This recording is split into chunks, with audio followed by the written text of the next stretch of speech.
तो इसके वजह से क्या हो जाता है, ये जो ट्रोफोब्लास्ट होता है आउटर लेयर ऑफ सेल, ये क्या करेगा, इस पर्टिकुलर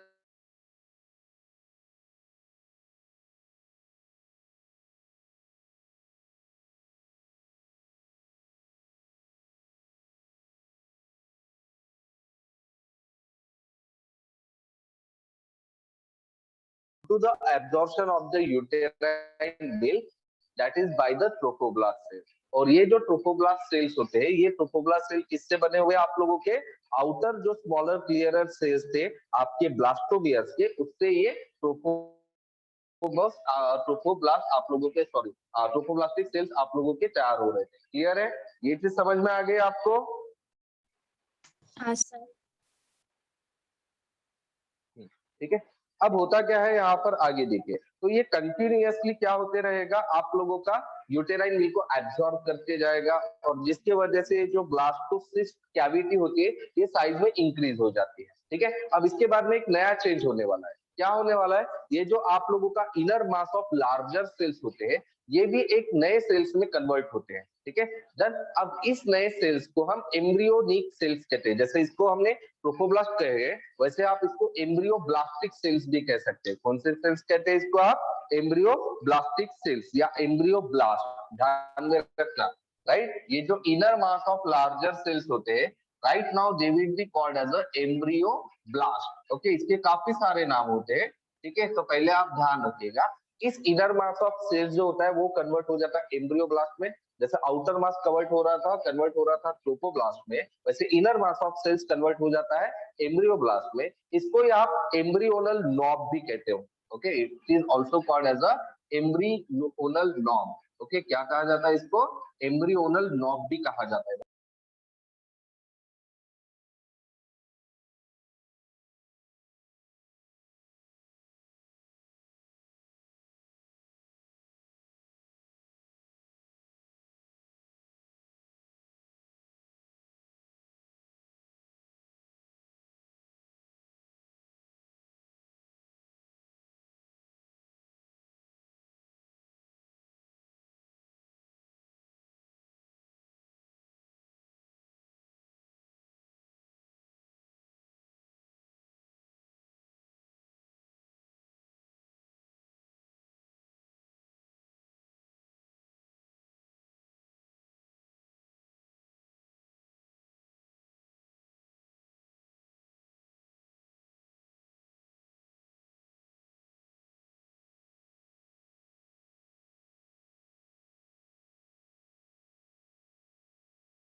यार ये बार बार कॉल आ जाते हैं, डिस्कनेक्ट हो जाता है, सॉरी।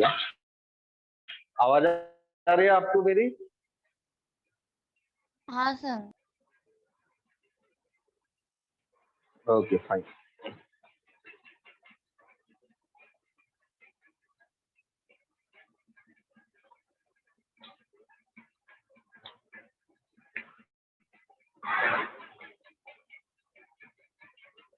हाँ, तो अभी जैसे कि मैंने कहा था कि ये जो इनर मास ऑफ सेल्स होता है ये अभी एम्ब्रियोब्लास्ट में कन्वर्ट हो जाता है। इस एम्ब्रियोब्लास्ट को या एम्ब्रियोनल नॉब कहते हैं, और यही जो एम्ब्रियोनल नॉब है ये बाद में जाकर प्रॉपर एम्ब्रियो में कन्वर्ट होता है। प्रॉपर एम्ब्रियो मतलब जिसमें 3 लेयर्स होते हैं हमारे, एक्सोडर्म, एंडोडर्म और मेसोडर्म, उसको हम प्रॉपर एम्ब्रियो कहते हैं, उसमें ये कन्वर्ट हो जाता है। अब होता क्या है, इस पर्टिकुलरली स्टेज में कुछ ट्रोफोब्लास्ट सेल, जैसे यहाँ पर देखिए ये वाले जो ट्रोफोब्लास्ट सेल्स थे, ये आप लोगों के इस एम्ब्रियोनल नॉब के साथ कनेक्टेड होते हैं। तो राइट नाउ ये जो ट्रोफोब्लास्टिक सेल्स होते हैं जो आप लोगों के कनेक्टेड होते हैं विद द एम्ब्रियोब्लास्ट या फिर एम्ब्रियोनल नॉब, इसको अभी हम नाम दे देते हैं सेल्स ऑफ रॉबर। ओके, इसको हम नाम क्या दे देते हैं, सेल्स ऑफ रॉबर, ध्यान में रखना। ठीक है, तो सेल्स ऑफ रॉबर क्या होते हैं,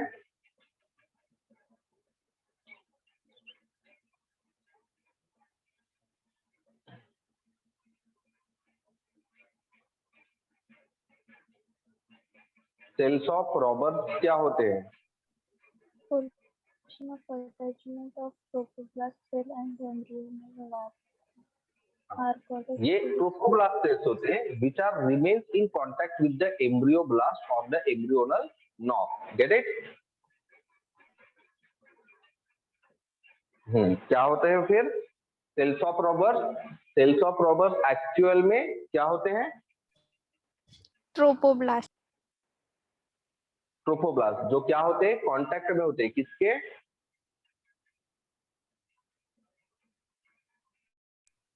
embryonal lobe बराबर, ठीक है, डन।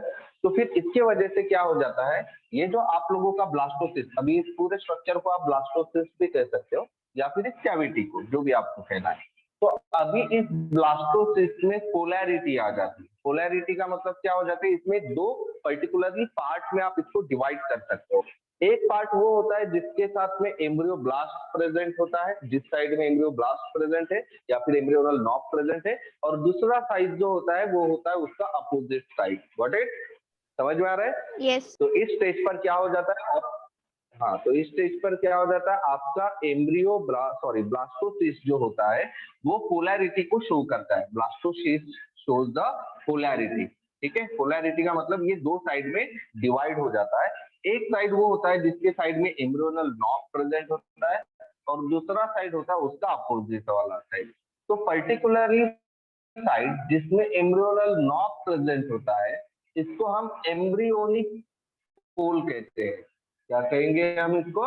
एम्ब्रियोनिक, ठीक है। On which the embryonal knob is present is called as the embryonic pole, और also called as the embryonic end, या फिर आप इसको एम्ब्रियोनिक एंड भी कह सकते हो। And the particularly side which is opposite to the embryonic pole or the embryonic end is called as the ab embryonic end.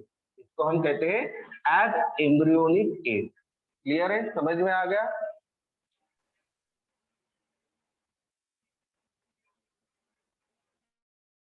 हाँ सर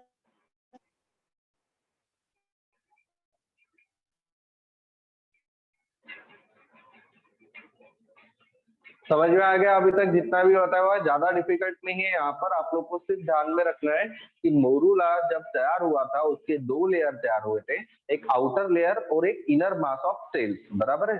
तो पहले क्या हो जाता है इस ब्लास्टुलेशन के प्रोसेस में, सबसे पहले आपका आउटर लेयर जो होता है वो कन्वर्ट हो जाता है ट्रोफोब्लास्ट में। फिर ये जो ट्रोफोब्लास्ट होते हैं ये क्या करते हैं, आप लोगों के यूटेराइन मिल्क को कॉन्स्टेंटली एब्जॉर्ब करते जाते हैं, जिसके वजह से एक कैविटी बनती है जिसको हम कहते हैं ब्लास्टोसिस्ट, बराबर है। और फिर क्या हो जाता है, ये ट्रोफोब्लास्ट कंटिन्यूअसली यूटेराइन मिल्क को एब्जॉर्ब करते रहते हैं, जिसकी वजह से ये जो ब्लास्टोसिस्ट कैविटी होती है उसका साइज 0.15 से लेकर 0.30 mm तक बढ़ जाता है। और उसके बाद में जो नेक्स्ट स्टेज होता है वो ये होता है कि जो इनर मास ऑफ सेल्स होते हैं आपके मोरूला के अंदर, वो अभी एम्ब्रियोब्लास्ट नाम के सेल्स में कन्वर्ट हो जाते हैं, या फिर इसको ही हम एम्ब्रियोनल नॉब कहते हैं, राइट। और ये एम्ब्रियोनल नॉब या एम्ब्रियोब्लास्ट जो होते हैं वो एक साइड से ट्रोफोब्लास्टिक सेल्स के साथ अटैच होते रहते हैं, ठीक है। और वो जो ट्रोफोब्लास्ट सेल्स होते हैं जो इस एम्ब्रियोनल नॉब के साथ कनेक्ट रहते हैं, इनको स्टेज पर ये जो ब्लास्टोसिस्ट होता है ये पोलैरिटी को शो करता है, राइट। एक पर्टिकुलरली पोल या साइड वो होता है जिसके साइड में एम्ब्रियोनल नॉब प्रेजेंट होता है, और उसको हम एम्ब्रियोनिक पोल या एम्ब्रियोनिक एंड कहते हैं। और उसके अपोजिट वाला साइड, ठीक है, उसको हम कहते हैं एब एम्ब्रियोनिक एंड या एब एम्ब्रियोनिक पोल। क्लियर है? Okay fine.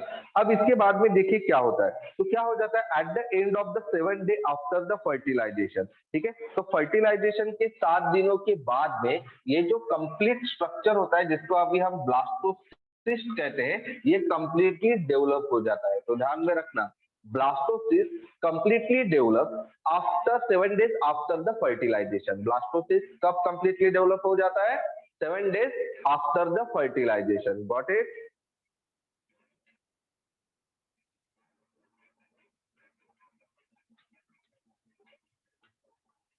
क्या कहा मैंने, सुनाई दिया आपको? हाँ सर क्या कहा मैंने कि ब्लास्टोसिस्ट कब डेवलप हो जाता है? Completely develop 7 days after the fertilization. अब इस सारे प्रोसेस में ध्यान में रखना, इन सारे प्रोसेस में ज़ोना पेलुसिडा जो है वो अभी भी प्रेजेंट है। ओके, ये अभी भी वहां से डिस्ट्रॉय नहीं हुआ है, समझ में आ रहा है, या डिसइंटीग्रेट नहीं हुआ है। तो इसके रहने के पीछे वजह क्या होती है? तो इसके रहने के पीछे वजह ये हो जाता है कि ये सारा जब प्रोसेस होते रहता है तब आप लोगों का ये जो पूरा स्ट्रक्चर होता है वो यहाँ से लेकर यहाँ तक मूव होते रहता है। और फिर जैसे कि आप लोगों को पता है ब्लास्टोनेशन के बाद में नेक्स्ट इंपॉर्टेंट जो स्टेप होता है वो होता है इम्प्लांटेशन, राइट। तो ये जो पर्टिकुलरली प्रोसेस होता है इम्प्लांटेशन का, ये एक प्रॉपर जगह पर ही होना चाहिए यूटेरस का। जैसे आप लोगों को पता है यूटेरस के 3 पर्टिकुलरली पार्ट होते हैं जो हम लोगों ने देखे हैं, दैट इज द फंडस, ठीक है, body and the service, right. ये 3 पार्ट होते हैं। और उससे पहले आप लोगों का फैलोपियन ट्यूब होता है। इस फैलोपियन ट्यूब में आप लोग के 3 पार्ट होते हैं। सबसे पहला जो पार्ट होता है ये वाला, that is called as isthmus, then fallopian tube, and then आप लोगों का कौन सा होता है? कॉर्नुआ, बराबर है, राइट। ये सारी चीजें होती है। तो यहाँ पर आप लोग को क्या ध्यान में रखना है कि यहाँ से लेकर यहाँ तक जो इम्प्लांटेशन, ये सबसे इंपॉर्टेंट प्रोसेस होता है। तो इम्प्लांटेशन यहाँ पर या कहीं पर भी नहीं होना चाहिए, वो एक प्रॉपर जगह पर ही होना चाहिए, जो कि कहाँ होता है? फंडस। ओके, तो implantation should occur only in the fundus of the uterus. तो अगर इसको छोड़कर कहीं पर भी इम्प्लांटेशन होता है हम उसको क्या कहेंगे कि वो इम्प्लांटेशन प्रॉपर नहीं है, ठीक है, प्रॉपर इम्प्लांटेशन वो नहीं है। तो प्रॉपर इम्प्लांटेशन, या फिर हम इसको क्या कह सकते हैं कि मतलब क्या बोलते हैं यार, वर्ड याद नहीं आ रहा है, मतलब इम्प्लांटेशन प्रॉपर जगह पर होना चाहिए, बराबर है, डन। अगर वो प्रॉपर जगह पर नहीं होना चाहिए, नहीं होगा, तो ultimately it will create the particularly problem, बराबर है, डन। तो अल्टीमेटली क्या हो जाता है कि ये ज़ोना पेलुसिडा जो होता है ये उसी चीज को क्या करता है? प्रिवेंट करता है, प्रिवेंट द इनप्रॉपर इम्प्लांटेशन, ठीक है, डन। ये इसका मेन काम होता है। तो ये कैसे करता है, ध्यान रखिएगा। ये जो आप लोगों का ज़ोना पेलुसिडा होता है, ज़ोना पेलुसिडा आपके ट्रोफोब्लास्ट लेयर के ऊपर में प्रेजेंट है। ट्रोफोब्लास्टिक लेयर जो होते हैं वो फाइगोसाइटिक सेल्स होते हैं। फाइगोसाइटिक मतलब दूसरे सेल को खाने वाले सेल। ये सेल एक्चुअली में क्या करते हैं कि यूटेरस के जो सेल्स होते हैं, ये यूटेरस है, ये यूटेरस के सेल्स होते हैं, इसको वो खाना शुरू कर देते हैं, जिसकी वजह से फिर वो अंदर अंदर जाता है, राइट, डन। तो ये जो सारा क्या हो जाएगा? एक्सपोज हो जाएगा। एक्सपोज मतलब उसके ऊपर कोई भी पाबंदी या लिमिटेशंस नहीं रहेगा। तो ये जो लिमिटेशन या पाबंदियां है ये एक्चुअल में कौन प्रोड्यूस कर रहा है? ज़ोना पेलुसिडा प्रोड्यूस कर रहा है। तो ज़ोना पेलुसिडा अभी भी प्रेजेंट है, मतलब even at the time of formation of the blastocyst या फिर प्रोसेस ऑफ ब्लास्टोलेशन तक अभी भी ज़ोना पेलुसिडा आप लोगों का रिमेन्स इंटैक्ट, मतलब अभी भी इंटैक्ट वो प्रेजेंट होता है। क्लियर है? क्लियर है? हाँ सर। ठीक है। अब इसके बाद में क्या हो जाता है, जैसे ही वो पर्टिकुलरली आ जाएगा, कहां पर आ जाएगा? आप लोगों के प्रॉपर साइट ऑफ इम्प्लांटेशन, जो कि होता है फंडस ऑफ यूटेरस। तो जैसे ही वो प्रॉपर साइट ऑफ इम्प्लांटेशन पर आ जाता है तब ये ज़ोना पेलुसिडा क्या हो जाता है? रप्चर हो जाता है या डिसइंटीग्रेट हो जाता है, ठीक है, जिसके वजह से ये जो ट्रोफोब्लास्ट सेल होते हैं ये एक्सपोज हो जाते हैं। क्लियर है? क्लियर है? हाँ सर। ठीक है। तो ये होता है आप लोगों का process of blastulation. Okay, done. तो वापस एक बार थोड़ा सा फास्टली रिवाइज करते हैं, क्योंकि ऑनलाइन में है तो पता नहीं मुझे आप लोग की कितने दिमाग में जा रही चीजें, क्योंकि मेरा खुद का यहाँ नेटवर्क इतना ज्यादा इशू कर रहा है, तो पता नहीं आप लोगों का क्या हो रहा होगा। आ रहा है क्या वैसे आप लोगों को? प्रॉपर सुनाई दिखाई दे रहा है क्या? सुनाई दे रहा है, दिखाई दे रहा है, या फिर मैं क्या बोल रहा हूँ वो समझ में आ रहा है क्या सभी को? अरे बोलिए। हाँ।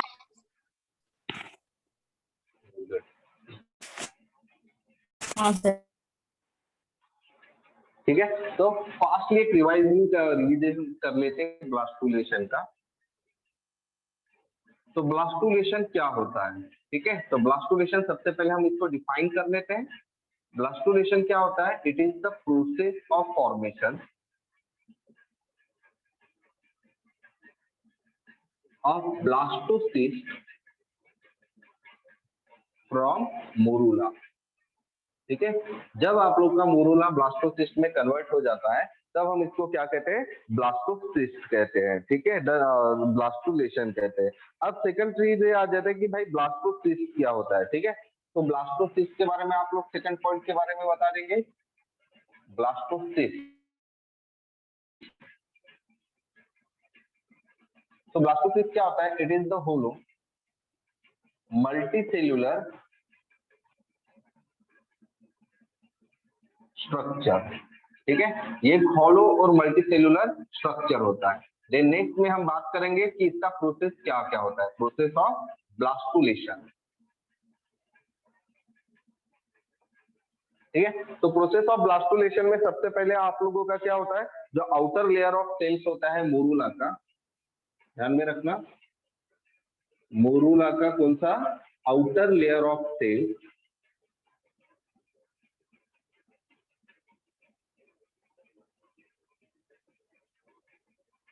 ठीक है, जिसको हम ब्लास्टोमियर्सी कहते हैं। ये लिखने की हालांकि जरूरत नहीं है, बस ध्यान में रखने के लिए। ये कन्वर्ट हो जाता है, कन्वर्टेड इनटू ट्रोफोब्लास्ट। ये एक नए सेल्स में कन्वर्ट हो जाता है जिसको हम कहते हैं ट्रोफोब्लास्ट। ओके, फिर ये ट्रोफोब्लास्ट क्या करता है, ये एब्जॉर्ब करता है, इसको एब्जॉर्ब करता है यूटेराइन मिल्क को।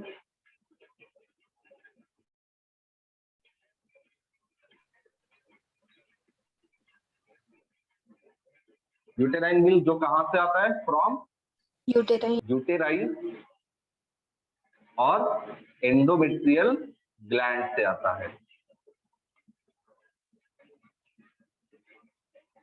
ठीक है, और ये जो यूटेराइन मिल्क होता है ये क्या होता है, रिच होता है, रिच इन ग्लाइकोजन।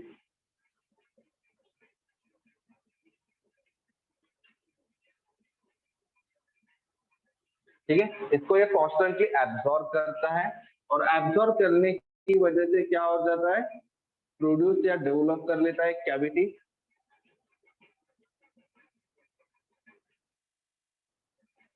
ठीक है, जिसको हम कहते हैं ब्लास्टोसिस्ट कैविटी।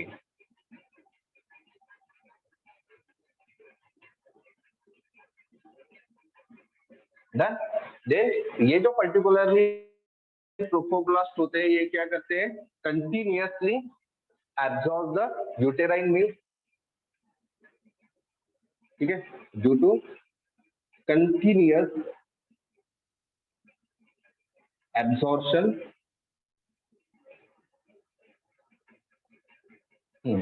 ठीक है, ये जो ब्लास्टोसिस्ट कैविटी होती है ये क्या हो जाता है, इंक्रीज इन साइज, ये साइज में इंक्रीज हो जाता है from 0.15 to 0.30 mm। Okay, and जिसकी वजह से क्या हो जाता है कि ये जो ट्रोफोब्लास्टिक सेल्स होते हैं बिकम्स फ्लैट, ये और भी ज्यादा फ्लैट होते जाते हैं। ठीक है, क्लियर है, राइट। अब इसके बाद में क्या हो जाता है, आप लोगों का जो इनर मास ऑफ सेल्स हो जाता है वो अभी किसमें कन्वर्ट हो जाता है, इसके बाद में क्या हो जाता है आप लोग का inner mass of sales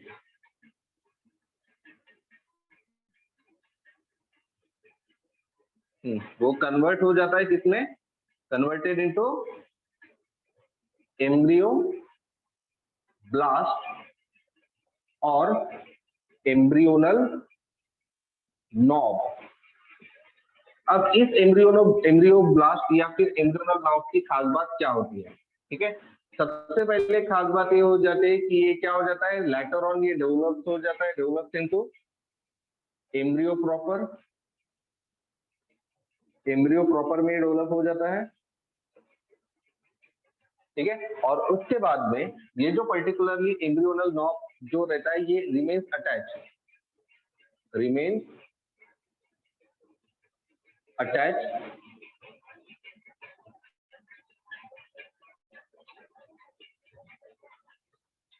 remains attached with trophoblast, trophoblast के साथ वो अटैच होता है at a point, okay done right. और ये जो पॉइंट ऑफ अटैचमेंट या फिर सेल्स जो होते हैं, सेल्स या फिर ट्रोफोब्लास्ट सेल,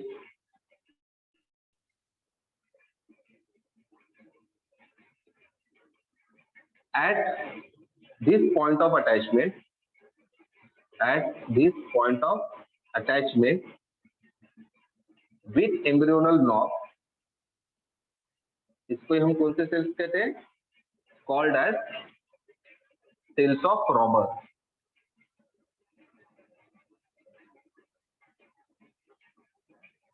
ठीक है, इसको हम कहते हैं cells of Rauber, right.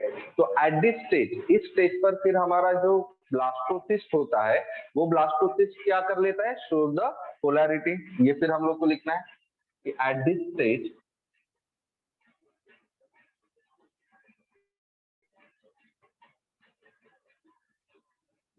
blastocyst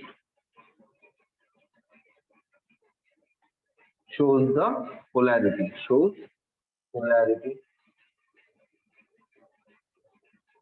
ठीक है। तो अब इसमें दो एंड होंगे, and at which embryonal knob is attached,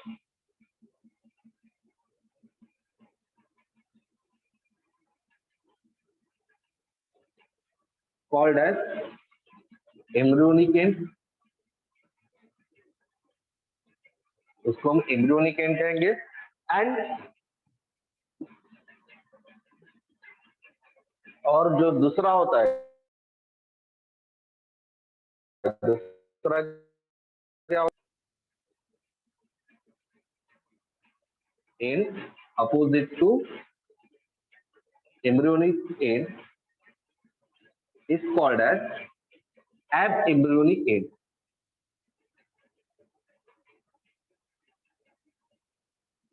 इसको हम abembryonic end कहते हैं, ठीक है। और आपको यहाँ पर क्या बताना है, याद है ना, कि जोना पेलुसिडा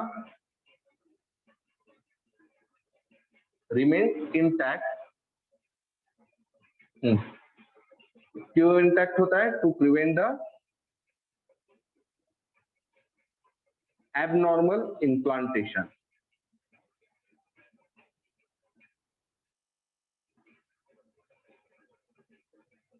और वो कब डिसइंटीग्रेट होता है? इट डिसइंटीग्रेट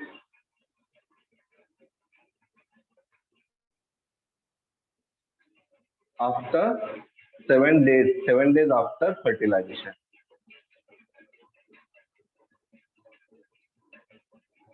ठीक है, तो ये ओवरऑल एक रिवीजन है।